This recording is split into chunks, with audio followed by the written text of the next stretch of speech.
Breaking news, an EgyptAir flight heading from Paris to Cairo disappeared overnight. 66 people on board had vanished from radar over the Mediterranean after it entered Egyptian airspace. You're looking live at the airport in Cairo where that plane was headed. Passengers' families are gathering there. And here's what we know right now. The jet is an Airbus A320 with 56 passengers, 10 crew members on board. The plane departed Charles de Gaulle Airport in Paris at 11:09 p.m. local time. Officials lost contact with the plane as it was over water 3 hours, 40 minutes into that flight. French president just spoke, confirming the plane was damaged and lost. We have full team coverage this morning. We're live in Paris and Cairo. And we begin with our aviation correspondent, David Curley in Washington. Good morning, David. Morning, George. At this hour, an air and sea search is underway for the wreckage, but already there are several clues about this crash and whether it was an accident or an act of terrorism. The Airbus A320 with 66 people on board, including 10 crew, was on a late-night flight to Cairo, leaving Charles de Gaulle Airport at 11:09 local time.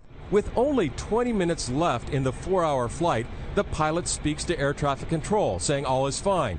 Just 3 minutes later, the jet disappears from radar over the Mediterranean northwest of Cairo. The jet had been in Egyptian airspace for 10 minutes and was at an altitude of 37,000 feet.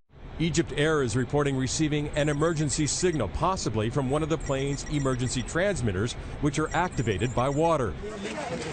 Grief-stricken family members rushed to both airports, hoping to get more information. According to EgyptAir, the pilot had more than 6,000 hours of flying time on the Airbus 320. His co-pilot more than 2,000 hours. Monsieur le Premier Ministre. Egypt, Greece, and France are coordinating search efforts now in the daylight hours. MarineTraffic.com showing 5 freighters scrambling to what could be the crash zone.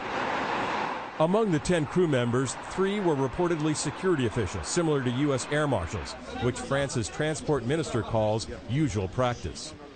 So here's what we know at this point. This jet was in Egyptian airspace at cruising altitude when it drops off radar with no distress call from the pilot.